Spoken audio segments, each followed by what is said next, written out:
Well, how's it going? I'm Mark Duffy, welcome to my channel, and on today's episode I'm going to be talking about my move from Fuji to Sony. If you followed me for any length of time, you know that I was a big fan of the Fuji system. I moved from Canon. I actually did a video here 3 years ago when I moved from Canon to Fuji because I wasn't happy with the Canon system. But back then I was doing landscape photography only, and I was doing behind the scenes and a little bit of YouTube, but you know, a hobbyist and all. But since January of 2020 I went full-time into commercial photography, where I'm doing a lot more portraits, I'm doing a lot more products, and it was more the portrait side of things that I was having an issue with the Fuji system. I just found that the system just wasn't stacking up for me when it came to the commercial side of things. It was just lagging behind in a couple of factors. Mainly the autofocus was the issue that I was having. It would recognize the eye autofocus, and then I take the shot and it just didn't seem to translate. It was just like, did it miss focus? Like, what happened that shot? I was pretty sure I had it. I even have it set up with the Sony that I'm still doing a half press on the shutter to focus. I never really got into the back button focus, and I did try it when I got the Sony's. I said I'd give it a go. I didn't like it, and I went back to the half press. But back to the Fuji thing, you know, I just found that, you know, I would get focus. It would tell me it just picked up the eye. You take the focus, and then the photo's wrong, it's off, it's a little bit, you know, and I just wasn't happy. This kept happening time and time again. As well as that, I really like the 56mm f1.2, but it's a slow focusing lens, and a lot of the lenses were like that. You know, if you went for the older 35-1.4 or the 56mm f1.2, beautiful lenses, the focusing was just slower and just wasn't up to par for what I need. So I started researching around, and I was looking around, and I wasn't sure, should I go with Nikon, should I go with Sony? I really wasn't going to be going with Canon.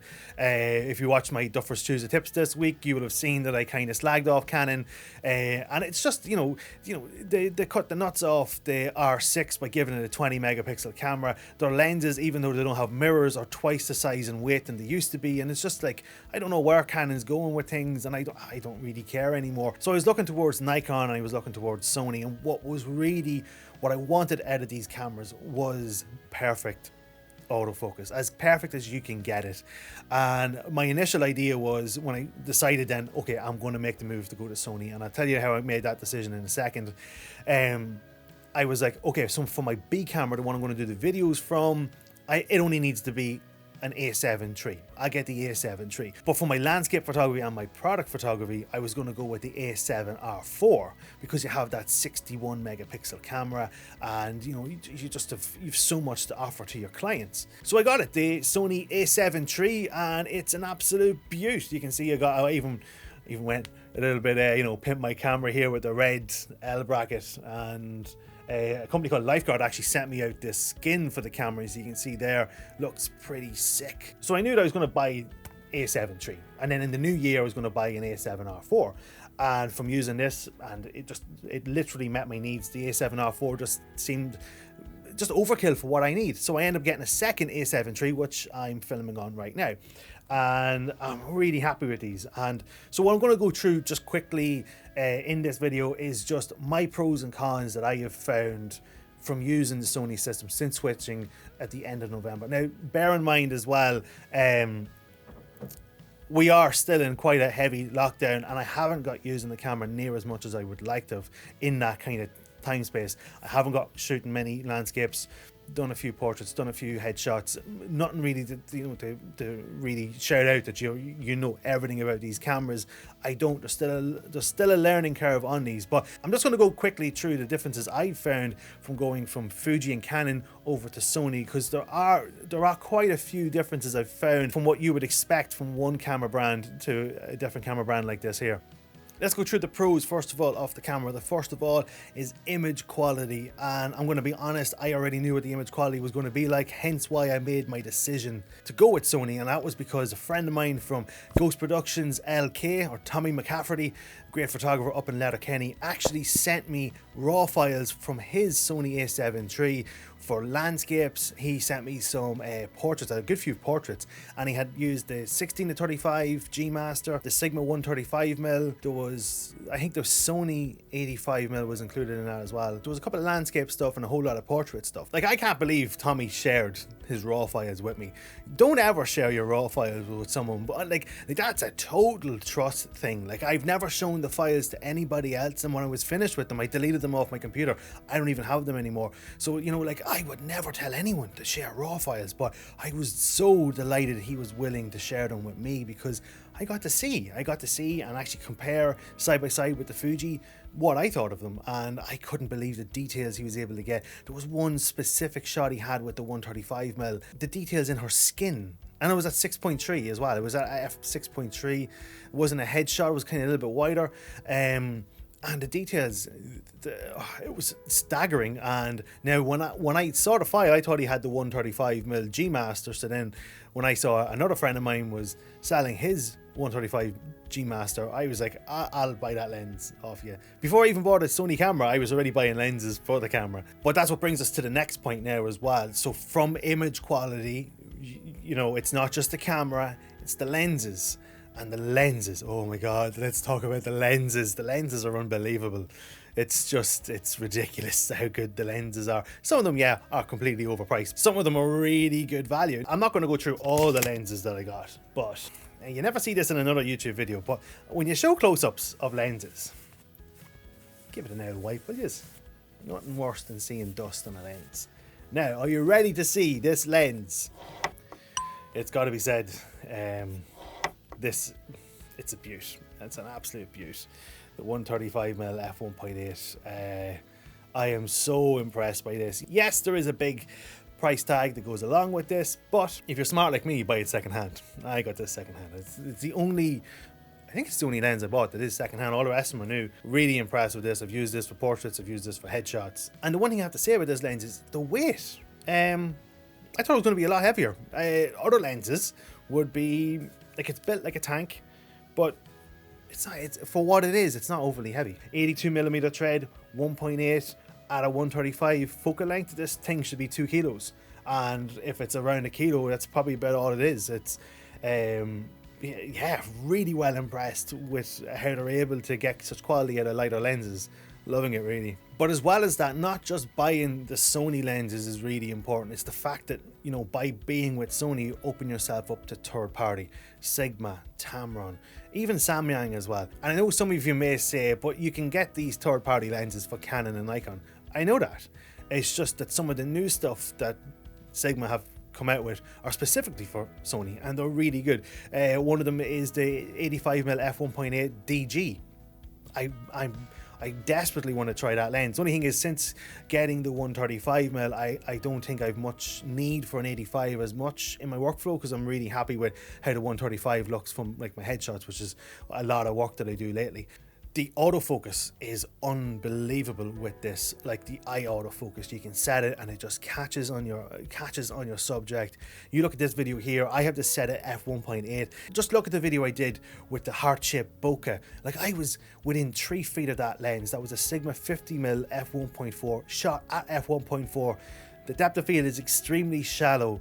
Watch the bokeh, it doesn't even move. That's how good the focus is. It's locked in. It doesn't ever hunt. I have yet to see it actually hunt, especially with the native lenses. Maybe with the, you know, with that older Sigma 50mm and the Sigma macro that I have, it tends to hunt a lot. But then again, with macros, I'm usually shooting manual focus anyway, so I'm not going to really care too much about that. Yeah, I am so impressed with the autofocus, and especially the eye tracking and, you know, the face detection. Just unbelievable. So let's talk the overall weight as well. So before I actually sold my Fuji camera and I had this A7 III with the Tamron 70-28, I weighed the two of them. So the XT3 with the 10-24 f4 and its L bracket on was under a kilo. It was about 960 grams, give or take. This came in at just over 1.2 kilos, so just less than 1.3 kilos, which for a full frame camera is really light. That's really light. Yeah, there's not much difference when you have the Sony on its own with no L bracket, no lens, just, you know, just the body, and you compare that against like an XT3. There isn't a great deal of difference in weight. So the next thing I think we need to talk about is battery life, because Fuji's battery life is atrocious. It's one of the worst going. I honestly didn't realize how bad Fuji's battery life was until I switched to Sony. I did a photo shoot and I had over 400 shots done that day. I did a headshot and then I went and did a portrait shot as well. And so I was doing headshots with a company, and then later on that evening I was doing portraits, and in total there was about 480 photos taken, and I hadn't even got down to 65% battery. So I hadn't even used 35% battery. There was still over 65% battery left, and I was just like, yeah, that wouldn't happen with Fuji. You'd go through about 2 or 3 batteries with that. Like, it just, because by having the screens on, it just eats the batteries the whole time anyway. So that's a massive weight off my shoulders. Even for video, I'm looking here, my camera's now down to 30%. So yeah, for video, the Sony will eat up your battery. Like, for the photography side of things, great. I can't complain. I have 4 batteries, and when it comes to photography, I probably would only need 2 for a day, which is great. Absolutely fantastic. And I think the last pro that I'm going to talk about now as well is the noise performance of Sony. Now, I don't fully know what the noise performance in video is going to be like. Right now I'm on ISO 125, so I'm not very high. Using an aperture 100D at 18% power because I'm shooting at f1.8, so I'm really not extending the camera out to its full potential when it comes to video. In photo, I have noticed it, and it has changed the way I think about cleaning up noise within Lightroom. If you haven't seen it, I have a full video dedicated to sharpening and cleaning noise up. You can find it right here, and I have to rethink that whole thing for Sony because there's really no noise up till about maybe ISO 1250. I had to do further tests on it, and I will know in, you know, I haven't had it all that long. I will know over time with it. Really well impressed with that. That's fantastic, especially for my behind the scenes, where I would normally in the evening times, if I'm doing sunsets and, you know, dusk hour shots, I might have to reach into the higher ISOs, and that's where that's going to really count in for me, I think. And the last pro I'm going to give on the cameras is also a con as well, and that is the customization that you can do on this camera. This has 4 customizable buttons, like dedicated customizable buttons, plus then you can customize all the rest of them. Now that's great, you can set this up and it's unbelievable. I have both mine. It took me a good while to set them all up, and still changing a few things here and there, but that's where the issue comes in as well. I don't think Sony set up the cameras well enough. I think there's some things that they just kind of didn't address while setting them up, and I'm like, why didn't you address this? This could have easily been addressed and I wouldn't have to do this myself. So there was a couple of things that are, you know, standard enough on definitely on Fuji and Canon, and I would have expected on this, and I'm like, oh, where's that button? It's hidden in the menus. Now the menus aren't as bad as I thought they were going to be.